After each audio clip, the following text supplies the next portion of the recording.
दो तोते थे, दोनों एक ही माता के बेटे थे। एक दिन क्या हुआ कि दोनों तोतों को किसी ने पकड़ लिया। पक्षी पकड़ने वाले जंगल में घूमते हैं, तो दोनों तोतों को, दोनों सगे भाई थे और पकड़ने वाला एक था, दोनों को एक ही पिंजरे में बंद किया और बाजार ले गया। तो एक तोते को एक कसाई ने खरीद लिया और दूसरे तोते को एक संत जी को दया आई कि ये पिंजरे में बंद है, मेरी कुटिया में जाएगा तो राम राम सुनेगा, इसका भी कल्याण होगा। तो एक साधु के कुटिया पे रहता, एक कसाई के घर पे। कसाई मारता, पकड़ो मारो काटो, तो तोता भी सीख गया, पकड़ो मारो काटो। और साधु सवेरे जागे, बोले तोता बोलो राम, पक्षी बोलो सीताराम, तो तोता भी सीताराम सीताराम बोले। फिर साधु जी तोते को अच्छी अच्छी बातें सुनाया करें, कथा सुनाया करें, अच्छी चीजें सिखाया करें। तो संत जी ने सोचा कि इसे हम उड़ा दें, पर जिसने पकड़ा था उसने इसके पंख काट रखे थे। तो संत जी चाह कर भी इसे उड़ा ना पाए, छोड़ देते तो जानवर खा जाता, तो उसे पिंजरे में ही रखा, लेकिन पढ़ाया। संत जी ने संत वाले संस्कार दिए। अब संयोग देखो विधि का विधान कैसे मिलाता है। संत जी की आयु हो गई पूरी, तो संत जी जाते जाते रास्ते से गुजरने वाले एक आदमी को बुलाया, अरे भैया ये हमारा तोता है, बहुत बढ़िया बोलता है, तुम इसकी सेवा करना, इसको खाना पीना देना, ये सीताराम सीताराम बोलता है, तुम्हारा भी कल्याण होगा इस तोते से, ले जाओ। और साधु जी को लगा मर जाएंगे तो ये तोता कौन रखेगा, तो एक मुसाफिर को दे दिया। और संयोग से वो मुसाफिर कोई और नहीं था, वो कसाई ही था। अब कसाई के घर में वो तोता पहुंच गया, और कसाई के घर में ऑलरेडी एक तोता पहले से था। तो वो दोनों सगे भाई थे, दोनों ने एक दूसरे को पहचान लिया, दोनों ने एक दूसरे को पहचाना। अब इस तोते ने, जो संत वाला तोता था, ये कसाई वाले तोते से पूछा, कैसे हो? अच्छे हैं। क्या सीखे हो? पकड़ो मारो काटो, ये सीखा हूं, 3 बातें। इसने कहा कि तेरा इससे कल्याण नहीं होगा, अब जो मैं बोल रहा हूं तू बोल सीताराम। ये सारी बातें ना कसाई सुन रहा था।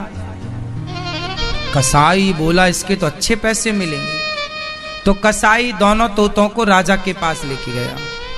महाराज की जय हो, ये मेरे तोते हैं, आप चाहो तो खरीद लो। अच्छा, कितने का दिया?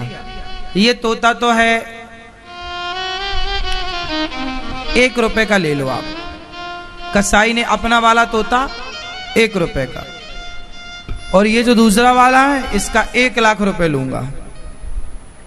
राजा बोला पागल हो गया है तू, 1 रुपया और 1 लाख में अंतर नहीं समझता? हाँ महाराज खूब समझता हूं,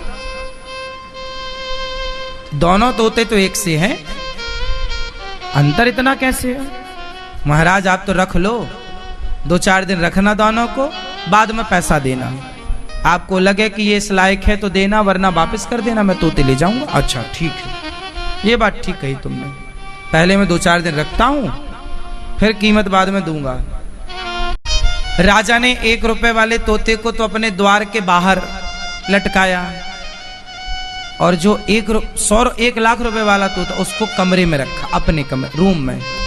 देखो तो ऐसी क्या विशेषता है। अब जब राजा के कमरे में वो तोता था, वो साधु वाला तोता था, जैसे ही सवेरे का 4 बजा तो तोते ने संत जी से सीखा हुआ एक दोहा गाया। तोता एक दोहा गा रहा है। तोता बोला, तोते ने कहा राजा राजा सोकर क्या करे, उठ कर जपो मुरारी। एक दिन तो है सोवना, लंबे पैर पसारी। तोते ने क्या बोला? तोते ने कहा राजा उठो, सुबह के 4 बज गए। राजा सोकर अब क्या सो रहा है, ये जागने, उठ और उठकर जपो मुरारी, श्री कृष्ण गोविंद हरे मुरारी जपो जपो। एक दिन तो है सोवना, एक दिन तो सो ही जाना है, ऐसे ही लंबे पांव पसार के। राजा उस तोते की बात से बड़ा प्रभावित हुआ। ऐसी बात तो मुझे किसी आज तक साधु संत ने नहीं सुनाई। तोते के सामने हाथ जोड़ के बैठा राजा, और सुनाओ कुछ। तोते ने कहा कि राजन, तू जानता है तेरे सिर पर कोई घूम रहा है? राजा ने कहा नहीं, अभी तो कोई नहीं है ना, तुझे दिख नहीं रहा है। राजा बोले कौन घूम रहा है? तोते ने कहा तेरे सिर पर काल घूम रहा है। राजा को लगा ये तोता तो 1 लाख में भी सस्ता है, ये तो करोड़ों का है, बातें अच्छी करता है, अच्छा काम कर रहा है। अब राजा सोचा चलो उससे मिलूं जो 1 रुपया का है। जैसे ही दरवाजा खोला और उसने देखा कोई आ रहा है, जोर से आवाज, अरे पकड़ो, मारो, काटो। राजा को देखते अब राजा भागा, पकड़ लेगा, कहीं पकड़ ना ले। अब समझ गए राजा के 1 रुपया के लायक भी नहीं है, ये तो फ्री में महंगा है। एक राजा था, उस राजा के पास अपार संपत्ति थी, अपार दौलत थी। उसका एक नीचे बहुत बड़ा खजाना था जमीन के भीतर। उसका एक बहुत बड़ा दरवाजा था और उस जमाने में ताले बड़े बड़े होते थे। उस ताले की केवल 2 चाबियां थी। एक चाबी राजा के पास थी और एक चाबी राजा के मंत्री के पास थी, जो बहुत खास था। एक दिन राजा का मन हुआ, अच्छा उस खजाना के बारे में केवल 2 लोग ही जानते थे, राजाओं की बहुत सारी चीजें गुप्त रहती हैं। उस खजाने के बारे में 2 लोग ही जानते थे, एक तो राजा और दूसरा उनका मंत्री। एक दिन राजा का मन हुआ, चलो आज खजाना देख के आते हैं, क्या है क्या नहीं है। काफी दिन हो गए थे, गया नहीं, आज गया। दरवाजा खोला और अंदर चला गया। जैसे ही अंदर गया देखा बड़े बड़े हीरे। अब तो उसे ऐसा लगा, अच्छा बहुत सारे राजाओं को जीत जीत के भी उन्होंने संपत्ति जोड़ रखी थी, जाना हुआ नहीं। आज वर्षों बाद गए तो चकाचौंध में राजा, अरे मेरी इतनी प्रॉपर्टी है, इतनी संपत्ति, ये हीरा ये मेरा। खूब वहां मस्ती से झूमने लगे, नाचे, मेरी इतनी दौलत, मेरी इतनी दौलत है। राजा खजाने में काफी अंदर चले गए, तभी मंत्री आया। मंत्री ने सोचा यार दरवाजा खुला है। अच्छा मंत्री को पता नहीं था कि भीतर राजा है। मंत्री को लगा परसों मैंने लगता है खजाने को खोला था, दरवाजा लगाना भूल गया। तो मंत्री ने बाहर से दरवाजा ये सोचकर लगा दिया कि मैंने खोला था सो मैं लगा दूं। अब मंत्री दरवाजा लगा कर लॉक करके बाहर से चला गया और राजा जी अंदर फंसे रह गए। अब राजा जब पूरी संपत्ति का निरीक्षण करके लौटे, दरवाजे की तरफ तो दरवाजा बंद। जोर लगाया, भैया खोलो खोलो, कोई सुनने वाला नहीं, क्योंकि वो खजाना गुप्त था, वहां सब तो जाते नहीं थे। राजा चिल्लाते चिल्लाते गला सूख गया। भूख से प्यास से खजाने के भीतर तड़पने लगे। प्यास लगी तो उन्हें हीरों के पास जाकर राजा कहने लगे, ऐ हीरा, क्या तू मुझे 1 गिलास पानी दे सकता है? हीरों से आवाज आई, ना, उम्मीद मत करना। वो राजा हीरे के लिए, जो इंसान धन दौलत के लिए भागता है, वो धन तुम्हें गिलास भर पानी नहीं दे सकता। वो राजा वहां परेशान रहा, भूख से प्यास से तड़पने लगा। अंत में क्या हुआ? अंत में ये हुआ कि राजा ने हीरों का एक बिस्तर बनाया, सारे हीरे इकट्ठे किए, उस पर बिस्तर बनाया, अपना दुपट्टा बिछाया और अपनी 1 उंगली काट करके जब रक्त निकला, उस रक्त से दीवार में उसने एक मैसेज दिया हम सबके लिए। उस राजा ने कहा, मैंने सारी जिंदगी धन जोड़ा, किसी का भी गला काट देता था, किसी को भी मार देता था। हाँ, वो सारी संपत्ति मेरे पास है, पर वो सारी संपत्ति मिलके भी मुझे गिलास भर पानी ना दे सकी। जो इंसान धन के पीछे भागता है, वो इंसान ये समझ ले कि तुम्हारा ये धन तुम्हें गिलास भर पानी भी नहीं दे सकता। इसलिए धन के पीछे भागकर अपना जीवन बर्बाद ना कर दो। वो लिख करके राजा और वहां से समाप्त हो गया। बहुत दिनों बाद मंत्री ने जब चारों तरफ नगर में ढिंढोरा पीटा, राजा मिल नहीं रहे। एक दिन मंत्री ने दरवाजा खोला तो देखा राजा मरे पड़े थे, मरे पड़े हैं। मंत्री ने देखा, ले गए। दीवार में उन्होंने लिख रखा था, जिस धन के लिए मैं भागता रहा वो मुझे पानी ना दे सका, एक रोटी ना दे सका। तो याद रखना भक्तों, आज जो किसी को पानी पिला रहे हैं, आज जो किसी को भरपेट रोटी खिला रहे हैं, वो किसी हीरे, किसी मोती, किसी सोना, किसी चांदी से कम नहीं। तुम्हारी रोटी किसी कोहिनूर हीरा से कम मायने नहीं रखती। तुम्हारे पास कोहिनूर हीरा हो, पानी ना हो, रोटी ना हो तो गुजारा हो जाएगा? अरे कोहिनूर हीरा के बिना तो गुजारा संभव है, पर पानी और रोटी के बिना गुजारा संभव नहीं है। इसलिए हीरा मोती की तरफ ना भागो, परमात्मा जितना दे रहा है उतने में संतोष रखो। अरे पेट भरने के लिए दाल रोटी बहुत है, वो परमात्मा दे रहा है, वो खाओ और भगवान का भजन करो। जोड़ने वाले कितने जोड़ के चले गए, वो धन, वो संपत्ति उनके ही काम ना आ सका जिन्होंने उसे जोड़ा था, जिन्होंने उसका संग्रह किया था। कई बार हम भी समाज में देखते हैं, माँ बाप की संपत्ति पे बच्चे उल्टे सीधे काम करते हैं, कहीं धन का दुरुपयोग ना हो जाए।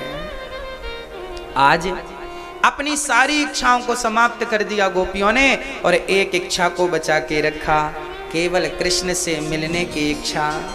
केवल एक इच्छा। मैं आपसे हाथ जोड़ के यही निवेदन कर रहा हूं, सारी इच्छाओं को मिटा देना। मरने के पहले ये काम कर लेना, ये आपका ही काम है। एक इच्छा रह जाए भगवान से मिलने की, बस। सारी इच्छाएं किसी काम की नहीं। आज यमुना के तट पर भगवान खड़े हो गए। भगवान पिता रात्रि शरदोत्फुल्ल मल्लिका वीक्षरन्तुं मनश्चक्रे योग माया मुपास्थिता। आज भगवान यमुना के किनारे खड़े होकर और जो बांसुरी बजाए, भगवान पिता रात्रि। गोपियों का आओ गोपियों, राधा, ललिता, विशाखा, चित्रा, इंदुलेखा, चंपकलता, रंग देवी, तुंग विद्या, सुदेवी, ये अष्ट राधा की सखियां, 8 सखियां प्रधान सखियां थी। ये भगवान ने इन सब का नाम ले लेकर बुलाया। ये सारी गोपियां काम कर रही थीं। दोहन्त्यो भी अयुः काश्चित्, दोहन्त्यो भी अयुः काश्चित्, दोहम हित्वा समुत्सुका। आज यमुना, आज गोपियां अपना काम कर रही थी, गाय दोह रही थी। तभी बांसुरी कान में सुनाई पड़ी तो गोपियों ने गाय दोहना छोड़ दिया। एक सखी अपने आंखों में काजल लगा रही थी, बांसुरी सुनाई पड़ी, कजरा लगाना छोड़ दिया। एक सखी वस्त्र पहन रही थी, जितने पहने उतना ही पहन के चल पड़ी। कहाँ? जिस तरफ से बांसुरी की ध्वनि आ रही थी उस तरफ गोपियां चल पड़ी। आज सारी गोपियां भाग करके गोविंद की तरफ चलने लगी। एक सखी तो अपने बच्चे को जो स्तनपान कर रहा था उस बच्चे को छोड़कर माँ कृष्ण की तरफ चलने लगी। गोपियां, इस कथा से, इस मैसेज से हमें सीखना ये है कि गोपियां जो थीं वो काम को नहीं, श्याम को महत्व देती थी। हाँ, काम तो सबके जीवन में है। हम लोग क्या करते हैं, काम कर लें फिर कथा सुन लेंगे, ये काम हो जाए फिर कर लेंगे तीर्थ यात्रा, ये काम हो जाए फिर बिहारी जी का दर्शन कर लेंगे। काम काम करते हमारी जिंदगी निकल जाती है, काम पूरे नहीं होते। जब तलक रहेगी जिंदगी फुर्सत ना होगी काम से। कुछ समय ऐसा निकालो कि प्रेम कर लो मेरे राम से, मेरे श्याम से। भगवान के लिए समय होता किसी के पास नहीं है। किसके पास समय है आज बताइए? सब व्यस्ततम जिंदगी जी रहे हैं, कोई समय नहीं है किसी के पास। निकालना पड़ेगा। कौन निकालेगा? कौन निकालेगा समय? हमें निकालना पड़ेगा। खाने के लिए समय निकालते हो कि नहीं? पानी के लिए, पत्नी के लिए, परिवार के लिए समय निकालते हो कि नहीं? तो 5 मिनट भगवान के लिए समय निकालो, चिंतन करो भगवान का, स्मरण करो भगवान का, धन्यवाद दो। सारी गोपियां आई, भगवान ने स्वागत किया। स्वागतम वो महाभागा। आज भगवान ने गोपियों को महाभाग कहा। अम्बरीशो महाभागा, या तो स्वागतम वो महाभागा। महाभाग वही है जिसका मन संसार से हटकर केवल भगवान में लग जाए, उसी को महाभाग कहा जाता है। ये महाभाग एक उपाधि है। किसके लिए? जिनका मन अहरनिश भगवान के चरणों में लगा हो, उन्हें महाभाग कहा जाता है। अच्छा, अभी आप लोगों का मन कहां कहां लगा है? बहुत सारी जगह लगा ना? कहीं मत लगाइएगा, नहीं तो ये मन आपको लुटा डालेगा। सबसे बड़ा दुष्ट यदि कोई है तो हमारा मन है। इसके चक्कर में मत आना, ये मन तो बहुत दुर्गति कराता है। सारी गोपियां आई, भगवान ने स्वागत किया। स्वागतम वो महाभाग, प्रियम किम करवाणि वः, ब्रजस्यानामयं कश्चित् ब्रूता गमन कारण। बोलिए सद्गुरुदेव भगवान की जय। आज आप ऐसी विभूति का दर्शन करेंगे, ऐसे महापुरुष दिव्य पुरुषों का आज आप दर्शन करेंगे। ये गुरुदेव जो बहुत सरल, बहुत सहज हैं, ये भागवत के परम विद्वान हैं, परम विद्वान। हम जैसे लाखों विद्यार्थियों को गुरुजन पढ़ाते हैं। हम जैसे लाखों विद्यार्थियों को गुरुजन पढ़ाते हैं, पढ़ा चुके हैं अपनी पूरी जीवन में। हाँ, ऐसे गुरुजनों के श्री चरणों में दास का कोटि कोटि। इन्हें हम विभूति कहते हैं। आज आप लोगों का परम सौभाग्य है कि आप ऐसे महापुरुषों का दर्शन कर पा रहे हैं। बहुत सहज, बहुत सरल रहते हैं गुरुजन, और उच्च कोटि के। आज पूरे भारत नहीं, पूरे विश्व में मैं कहूं कि व्याकरण का, पूरे विश्व में व्याकरण के सबसे परम विद्वान यदि कोई हैं तो हमारे मध्य गुरुजन विराजमान हैं। पूरे विश्व में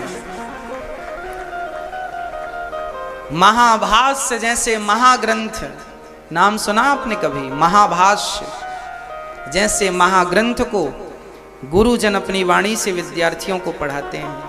करवाणि वः ब्रजस्यानामयं कश्चित् ब्रूता गमन कारणम्। सद्गुरुदेव भगवान हमारे मध्य आकर हमें अनुग्रहित करते हैं, और ऐसे दिव्य महापुरुषों का जब दर्शन होता है तो दर्शन मात्र से हृदय शुद्ध हो जाता है, केवल दर्शन मात्र से।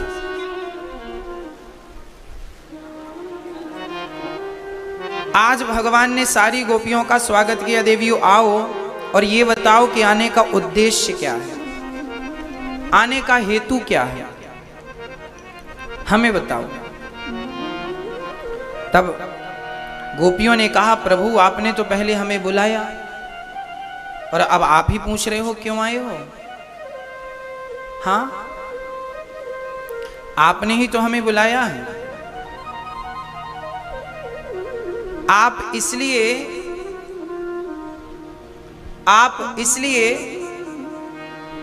पूछ रहे हैं ना क्योंकि हम आपके योग्य नहीं हैं। भगवान ने कहा ना ना, ऐसी कोई बात नहीं है, आप हमारे योग्य हैं। आपने बड़ी उच्च कोटि की भक्ति की है तब तो हमें पाया है। तब भगवान ने गोपियों से कहा, आप वापस जाओ। गोपियों ने कहा, प्रभु हम आपके द्वारा जब तक जिस उद्देश्य के लिए आपने बुलाया है, जब तक वो उद्देश्य पूरा नहीं होगा हम नहीं जाएंगे। और आप हमारा त्याग ना कीजिए, आप हमें स्वीकार कर लीजिए, हमें अपना लीजिए, हमें त्यागिए मत। गोपियां पांव के अंगूठे से जमीन खोदने लगी। मानो गोपियों का भाव यह है कि भगवान यदि आपने हमें स्वीकार नहीं किया तो हम गड्ढा खोदकर अर्थात जमीन में समा जाएंगे। देखिए, गोपियां ऐसी हैं जिनके पास कृष्ण के सिवा कोई दूसरा ऑप्शन नहीं है। भगवान उन्हीं को मिले हैं, उन्हीं को मिलेंगे जिनके पास ईश्वर के अतिरिक्त तो कोई ऑप्शन नहीं है। जिनके पास बहुत सारे ऑप्शन हैं उन्हें भगवान नहीं मिलते। इसलिए ईश्वर के अतिरिक्त हमारा कोई बल ना हो, हमारा कोई साधन ना हो। त्वमेव माता च पिता त्वमेव, माता रामो मत पिता रामचंद्र, स्वामी रामो मत सखा रामचंद्र। हमारा बल केवल कृष्ण हो, कृष्ण के सिवा हमारा कोई बल ना हो। आज भगवान ने गोपियों को दिव्य ज्ञान भी दिया। भगवान ने कहा, देखो देवियों, आप अपने पति को, अपने परिवार को छोड़कर आई हो, ये बिल्कुल अच्छा नहीं किया तुमने। जाओ अपने पति के पास, अपने परिवार के पास। उनका त्याग कभी भी किसी भी हाल में नहीं करना चाहिए, कभी नहीं करना चाहिए। यहां भागवत में भगवान गृहस्थी कैसे चलानी है, गृहस्थी कैसे चलेगी, इसका भी एक सामंजस्य बिठाते हैं भगवान। भागवत में सारी बातें हैं।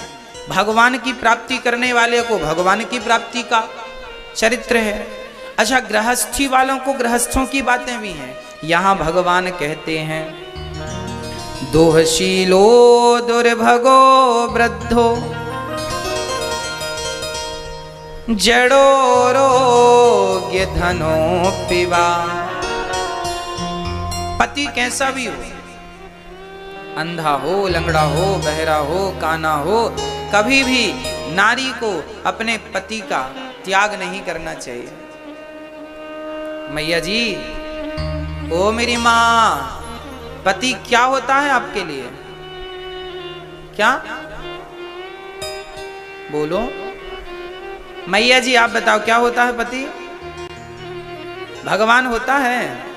तो केवल कहने के लिए भगवान होता है कि सच्ची भगवान होता है? कहने के लिए भगवान है। बेचारे की वैल्यू कितनी है, जब देखो तब आप डांटती रहती हो अपने पतियों को। हाँ, थोड़ा पतियों को कम डांटा करो। हमें तो पतियों पे बड़ा तरस आता है जब हमारी माताएं पतियों को डांटती हैं। कई बार पति भी रोते रोते आते हैं, महाराज जी हमारी पत्नी अच्छी नहीं है। सही ऐसा होता है। बहुत सारी पत्नियां होती हैं, पतियों को बहुत डांटती हैं। आप तो नहीं डांटती अपने पति को? बेचारे पतियों का भी दर्द है, कौन सुने उनका दर्द? हाँ, देखो माताओं को कितना मजा आ रहा है। पति भी बड़े परेशान है बेचारे। पति को भगवान माना, केवल कहा ना करो। अच्छा, आप कहती तो हो भगवान भगवान, और बेचारे को भगवान की तरह कभी महत्व देती नहीं हो। उसे भी लगता होगा लोग पति भगवान है।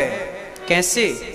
जैसे मंदिर में पत्थर की मूर्ति को हम भगवान मान लेते हैं अपनी श्रद्धा के कारण, जैसे हम श्रद्धा से मूर्ति में भगवान का दर्शन करते हैं, उसी प्रकार हमें अपने पति में भी ऐसी श्रद्धा रखनी चाहिए कि ये पति ही भगवान है। यदि भक्त के लिए पत्थर से भगवान प्रकट हो सकता है तो क्या पति से भगवान प्रकट नहीं हो सकता?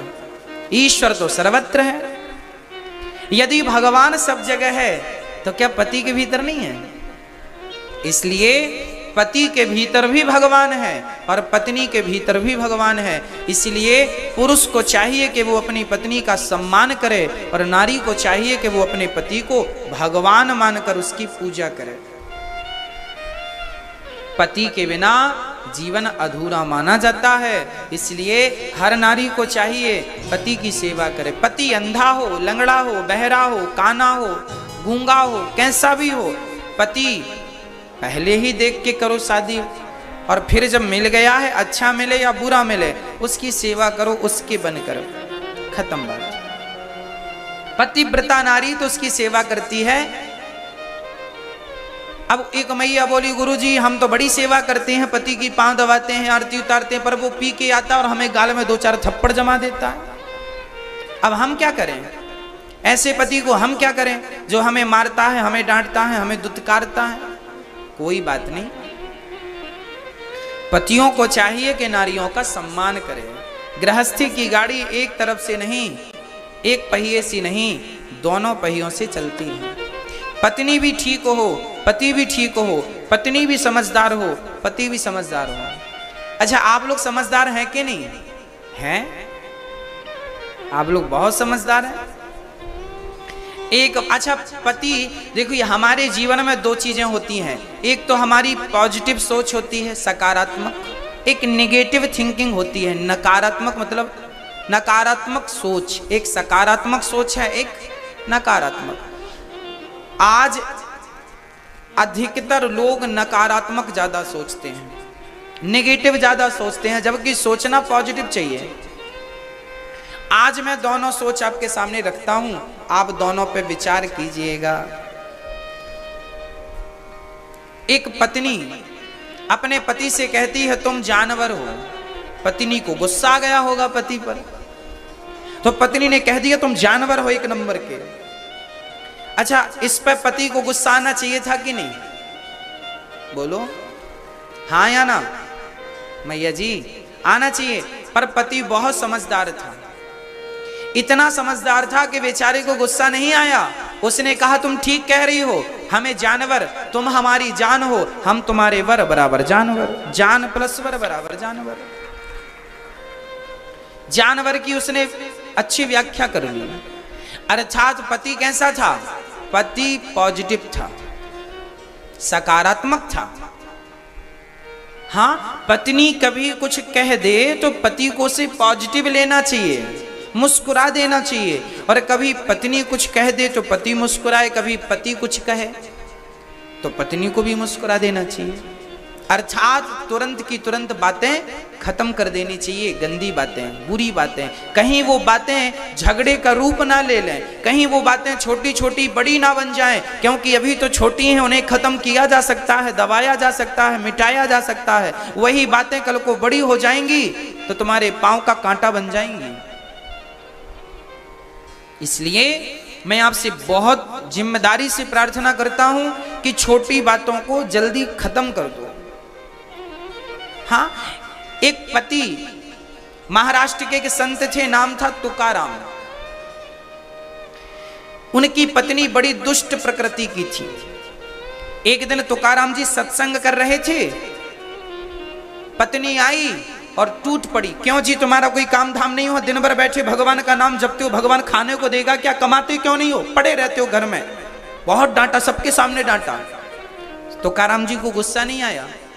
तुकाराम जी बैठे रहे। वो पानी भर के आई कुएं से घड़ा लेकर, देखी तो बैठे ही हैं, उसे इतना गुस्सा आया, भड़ा भड़ाया घड़ा पति की खोपड़ी में पटक दिया। तुकाराम जी मुस्कुराए पत्नी की तरफ देख के, देखो हमारी पत्नी कितनी अच्छी है।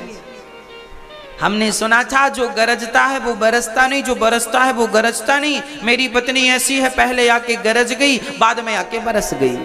ऐसी पत्नी को पाकर तुकाराम खुश थे। आपकी तो ऐसी पत्नी नहीं होगी ना, अच्छी होगी। तो पत्नी प्रतिकूल मिले तो भी सुख से रहो, पत्नी अनुकूल मिले तो भी सुख से रहो। पति प्रतिकूल मिले तो भी सुख से रहो, और पति अनुकूल मिल जाए तो अभी मतलब हर क्षण हमें पॉजिटिव थिंकिंग रखनी चाहिए, पॉजिटिव सोच रखनी चाहिए। पत्नी से भी गलती होती है, पति से भी होती है, सबसे होती है। गलतियां नजरअंदाज करोगे तो गृहस्थी चला पाओगे, गलतियों पर ध्यान दे के बैठ जाओगे तो किसी की गृहस्थी चलने वाली नहीं है। हाँ या ना? वैसे आप तो ज्यादा तजुर्बे वाले बैठे हैं हमारे सामने। गृहस्थियों में नजरअंदाज करना पड़ता है कि नहीं गलतियों को?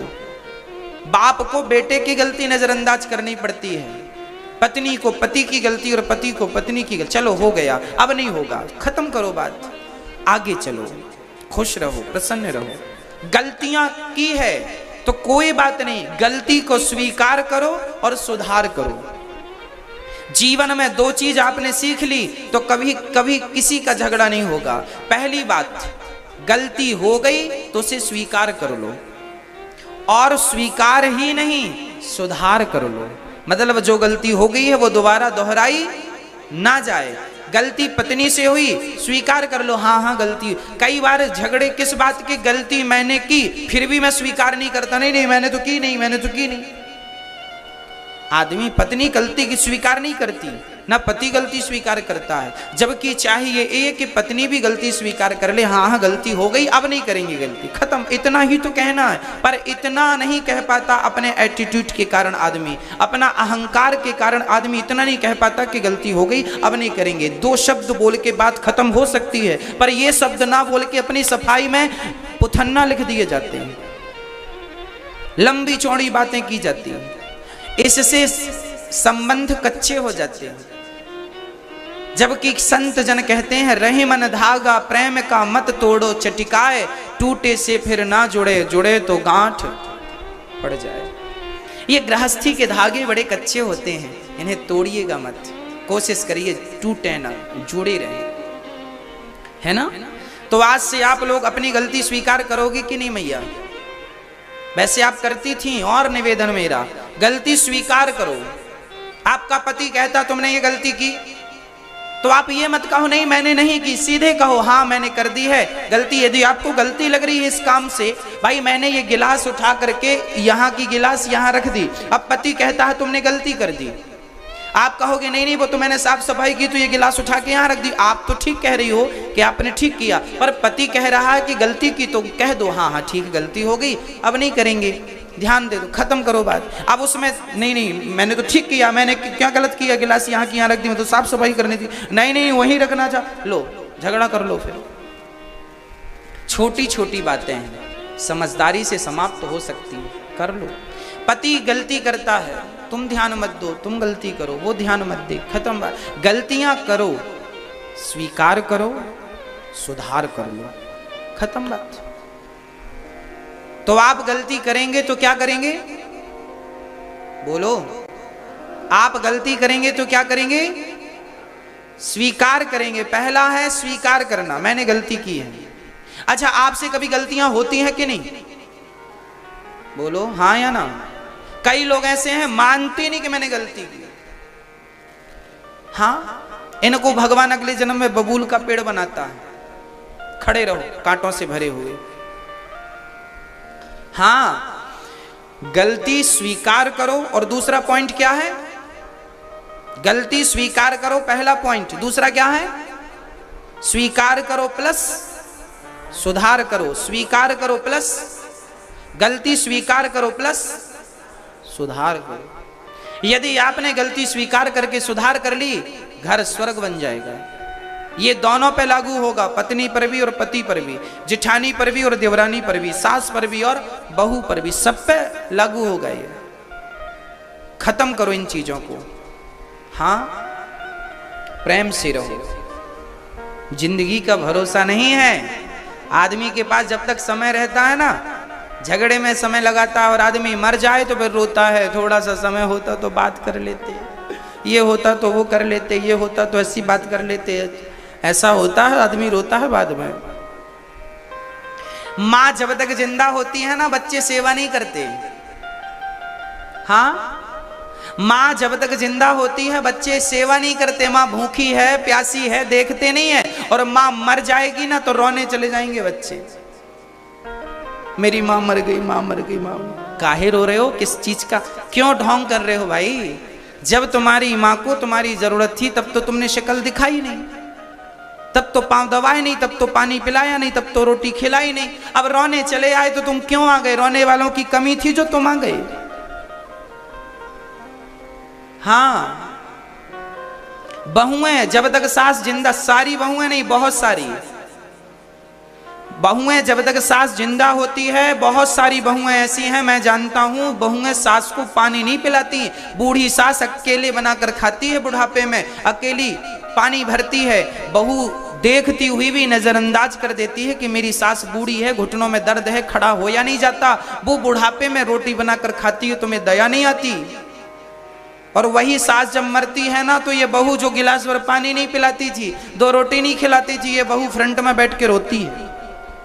बहुएं ना कहाँ बैठ के रोती हैं पता है? जैसे कोई मरता है ना, तो बहुएं सबसे आगे फ्रंट में बैठ के रोती हैं। पहले ही उनका स्थान नियुक्त हो जाता है, हमें यहाँ बैठना है।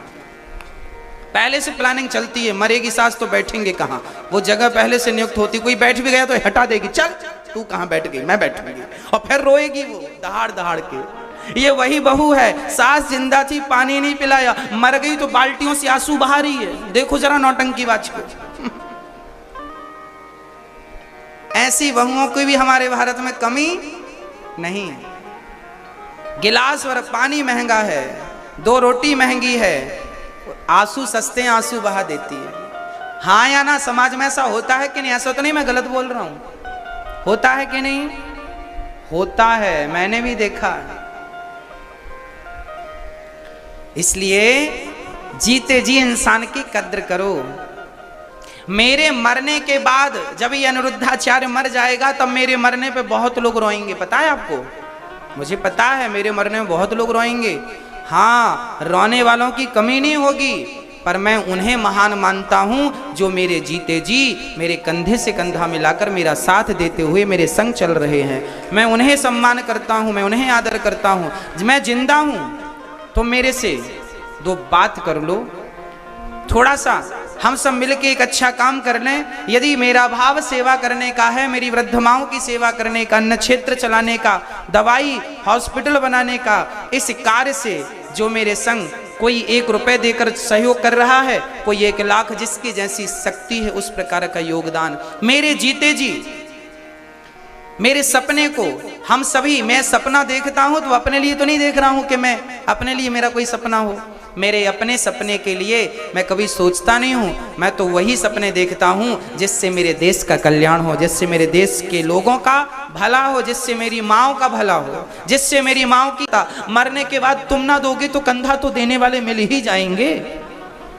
हाँ, मैं इस बात को बहुत गहराई से कह रहा हूं कि जीते जी अपनी माँ की सेवा करना, जीते जी अपनी माँ का सम्मान करना। भाई मर गया, रोते रोते पहुंच गए, भाई मर गया, भाई जिंदा था, बात नहीं करता था भाई से, मैं क्यों जाऊं उसके घर, मैंने थोड़ी गलती की, वही मुंह फेर के बैठा है। वैष्णव देवी की यात्रा आदमी करता है, 12 किलोमीटर की चढ़ाई चढ़ता है, अमरनाथ की खतरनाक यात्रा कर लेता है आदमी, पर रूठे भाई के घर जाकर के कान पकड़ के सॉरी नहीं कह पाता, उसके घर की 4 सीढ़ी नहीं चढ़ पाता। वैष्णव देवी की 14 किलोमीटर चढ़ाई चढ़ लेता है, पर भाई की 4 सीढ़ियां नहीं चढ़ पाता। यही तो दुर्भाग्य है, यही तो विडंबना है। रूठे भाई को मना ना सका तो वैष्णव देवी को क्या मनाएगा तू? रूठी मां को तो मना ना सका, वो माता को क्या मनाएगा तू? हाँ, इंसान में भगवान को देख ना पाया, पत्थर में भगवान को क्या देखेगा तू? अरे इंसान, ये मेरी माँ है, मंदिर है, यही भगवान है, ये चलती फिरती भगवान है। हाँ, मुझे तो इनमें ही भगवान नजर आते हैं। इसलिए कहता हूं, बुलावा आएगा, जाना पड़ेगा। हाँ, समय है संभलने का, पति की सेवा करने का। पति बिन परमेश्वर सूना मंदिर, बिंदिया बिना लिलार सूना, पति बिना संसार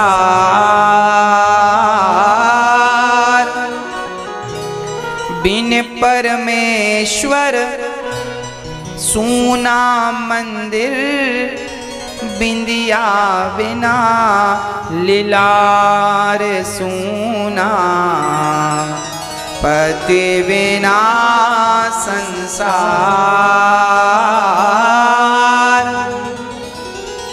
मंदिर में मूर्ति ना हो तो मंदिर अधूरा है, माथे पे बिंदिया ना हो तो माथा अधूरा है, जीवन में पति ना हो तो जिंदगानी अधूरी है।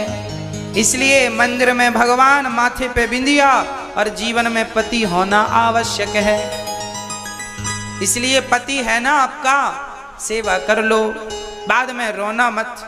बिन परमेश्वर सूना मंदिर, बिंदिया बिना लीलार सूना, पति बिना संसार।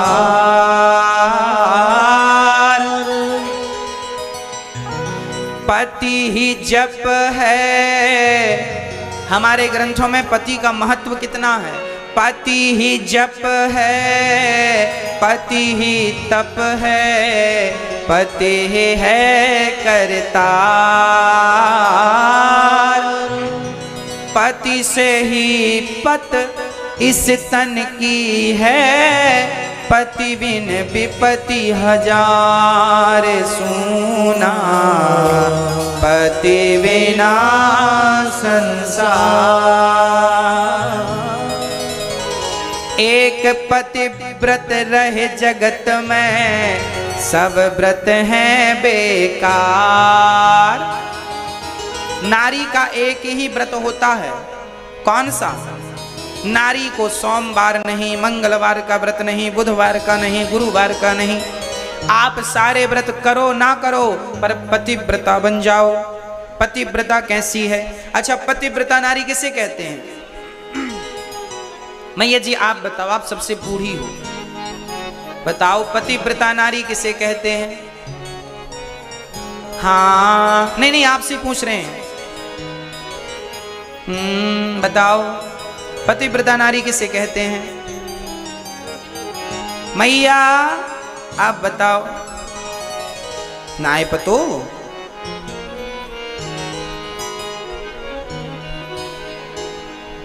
बूढ़ा हो गया आदमी, बुढ़ापा आ गया माताओं को, पर इन्हें पता ही नहीं पतिव्रता क्या होता है। पति की सेवा, पति के सोने के बाद जो सोती हो, पति के जागने के पहले जो जागती हो, पति के चरण दबाती हो, पति की आज्ञा को भगवान की आज्ञा मानती हो, और पति के वाक्य को ब्रह्म वाक्य मानती हो, जो लंबी सी मांग भरती हो, जो बिंदिया सजाती हो, जो पति के लिए मंगल सूत्र पहनती हो, जो पति के लिए पाँव में मोहर लगाती हो, जो पति के लिए पाँव में बिछिया पहनती हो, जो पति के लिए पाँव में पायल पहनती हो, जो पति के लिए हाथ में मेहंदी रचाती हो, जो हमेशा सोचे तो पति के लिए सोचे, वही पतिव्रता नारी जानो। पति के लिए माताएं क्या भरती हैं? लंबी, बोलो हाँ कि ना। आजकल माताएं मांग नहीं भरती। क्यों नहीं भरती? सीता जी एक बार मांग भर रही थी लंबी सी, सिंदूर लगा रही थी मांग में। हनुमान जी बोले माँ क्या कर रही हो? बोले बेटा इससे राम की आयु लंबी होगी। हनुमान जी बोले इतना सा सिंदूर लगाने से राम की आयु लंबी होगी? हाँ। तब हनुमान जी ने कहा मैं पूरे शरीर में सिंदूर लगाऊंगा। तब से हनुमान जी पूरे शरीर में सिंदूर लगाने लगे। सिंदूर लगाने से जितना लंबा सिंदूर, अच्छा हमारी स्त्रियों को, हमारी माताओं को श्रृंगार करने का भी एक तरीका नहीं पता, वो आज मैं बताऊंगा। पत्नी आप हो पर तुम्हारे सारे नियम हमें बताने पड़ते हैं। हाँ, सबसे पहले अपने घर में भगवान को रोली, आप मांग में क्या लगाती हो? सिंदूर या रोली, कुमकुम, क्या सिंदूर लगाती हो ना? हाँ, सिंदूर सबसे पहले उठाकर सबसे पहले भगवान के चरणों में लगाना चाहिए। एक कटोरी में थोड़ा सा सिंदूर डाल लो, माता जी के, भगवान श्री कृष्ण के चरणों में लगाओ, फिर वही सिंदूर माता मतलब राधा रानी के चरणों में लगाओ।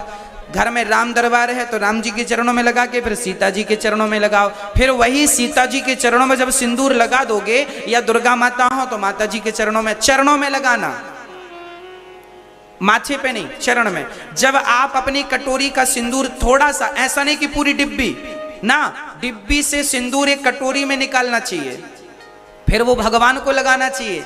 फिर वही सिंदूर वो क्या बन गया, अब वो क्या बन गया, वो क्या बन गया, वो प्रसाद बन गया। वो सिंदूर क्या बन गया, वो भगवान को अर्पण हो गया ना, तो प्रसाद बन गया। फिर वही सिंदूर जो बचा उसे आप अपनी मांग में लगाओ भगवान के सामने। हे प्रभु, जैसे जैसे जैसे आपके चरणों में ये सिंदूर लगाया, वही मैं प्रसाद रूप अपनी मांग में भर रही हूँ। तो जितनी लंबी मैं अपनी मांग भर रही हूँ, हे मेरे भगवान, मेरे पति की आयु भी इतनी ही लंबी कर देना, मुझे यही वरदान दो कि जितनी लंबी मेरी मांग है, मेरे पति की उतनी ही लंबी आयु हो। ऐसी प्रार्थना भगवान से करनी चाहिए।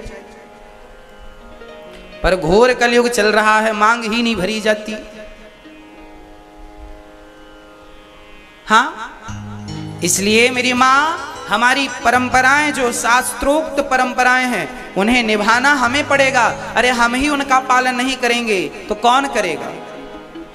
हाँ, इसलिए लंबी मांग होनी चाहिए। माताओं के मस्तक पर, माथे पे बिंदिया होना चाहिए। कहते हैं वो स्त्री अभागिन होती है जिसके मांग में सिंदूर नहीं होता। कहते हैं ना, जब पति चला जाता है संसार से तब तो मांग पहुंची जाती है, हाँ या ना। जब पति नहीं होता तो चूड़ी तोड़ी जाती है, जब पति नहीं होता तो बिंदिया उतारी जाती है, जब पति चला जाता है दुनिया से तब उसकी मांग साफ कर दी जाती है। अर्थात यहाँ, हाँ, वो स्त्री अभागिन होती है जिसके मांग में सिंदूर नहीं है। हाँ, इसलिए तुम भाग्यवान हो, तुम्हारा पति है, तो मांग जरूर भरना चाहिए। और छोटी सी मांग नहीं, लंबी सी मांग भरना चाहिए। हाँ, और मैं उन नारियों को भी कहूंगा जिनके पति नहीं है, कोई बात नहीं, आप ये मत सोचना कि पति नहीं है तो मैं अभागिन हूं। मैं आपको क्षमा करना, मैं अभाग्य नहीं कहना चाह रहा हूं किसी को, सब भाग्यशाली हैं। माँ कौशल्या भी दशरथ जी के जाने के बाद रही हैं। उनके पति भी तो चले गए थे ना कौशल्या माँ के, तो भी तो वो रही हैं। तो क्या वो अभागिन थी ना। जो स्त्री पति के जाने के बाद परमेश्वर से नाता जोड़ लेती है वो भाग्यशाली होती है। और जो पति के जाने के बाद केवल संसार के विषयों के लिए रोती है उसे अभागिन कहते हैं। अभागिन वो है जो पति भगवान को ना माने, जो भगवान से अपना संबंध जोड़ लेती है। जो स्त्री भगवान के चरणों में मन लगा लेती है वो स्त्री भाग्यशाली हो जाती है। पर जो पति के जाने के बाद पराये पुरुषों की तरफ यहाँ वहां ताक झांक करती है उसे अभागिन नारी कहा जाता है। जैसे सूपड़खा थी। हाँ, तो पति ही एक पतिव्रत रहे जगत में, सब व्रत हैं बेकार। बिन पतिव्रत के नारी का तो जीवन है बेकार। सूना पति बिना संसार, पति ही गंगा पति ही यमुना, पति नर्मदा धार। जिस नारी ने पति को पाया उसकी नैया पार। सूना पति बिना संसार। इसलिए जीवन में हर रिश्ते को अहमियत दीजिए, अर्थात हर रिश्ते को गंभीरता से लीजिए। आज छोटी छोटी बातों में लोग झगड़ा कर लेते। रानी ने कहा प्रभु मैं थक गई हूँ। भगवान ने कहा हो कंधे पर बैठ जाओ। ज्यों कंधे पर बैठने लगी श्याम सुंदर ने श्री राधा रानी को छोड़ दिया। और आज भगवान ने जब राधा रानी को अपनी गोपियों को छोड़ा, सारी गोपियां विरह में डूब गई। ऐसा विरह मानो कृष्ण कि बिना अब प्राण निकल जाएंगे, प्राण निकल जाएंगे। गोपियों की ऐसी स्थिति हो गई। उन गोपियों ने उस प्रेम में एक गीत गाया।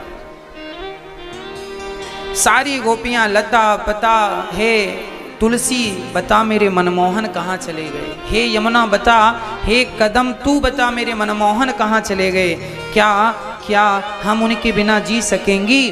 अब तो प्राण निकलने लगे, अर्थात तड़पने लगी गोपियां भगवान के लिए। आज मैं आपको एक बात स्पष्ट कर दूं कि हम कितने भी पुराणों का ज्ञान धारण कर लें, पर जब तक भगवान से मिलने के लिए उत्कंठा नहीं जागेगी और नेत्रों से आंसू नहीं बहेंगे, तब तक भगवान की सानिध्यता, भगवान का दर्शन संभव नहीं है। आज पूज्य श्री अनिरुद्धाचार्य जी महाराज ने हम सभी लोगों को बहुत ही उत्तम एवं शिक्षाप्रद कथा सुनाई है। आशा करता हूं कि इस शिक्षाप्रद कथा से हम सभी लोग कुछ न कुछ शिक्षा अवश्य ग्रहण करेंगे और अपने जीवन को सुखी और सात्विक बनाने का प्रयास करेंगे। मित्रों, अगर आपको यह शिक्षाप्रद कथा पसंद आई हो तो वीडियो को लाइक करें और अधिक से अधिक लोगों को शेयर भी करें, जिससे और भी लोग महाराज जी की इस शिक्षाप्रद कथा से शिक्षा लेकर अपने जीवन को सुखी बना सकें। मित्रों, अगर आपने अभी तक हमारे चैनल को सब्सक्राइब नहीं किया है तो हमारे चैनल को तुरंत सब्सक्राइब भी कर लें, जिससे आपको नोटिफिकेशन के माध्यम से महाराज जी के शिक्षाप्रद कथा तुरंत प्राप्त हो सकें। मित्रों, तो कल फिर किसी शिक्षाप्रद कथा के साथ आप लोगों के समक्ष प्रस्तुत होंगे। तब तक के लिए जय श्री राधे।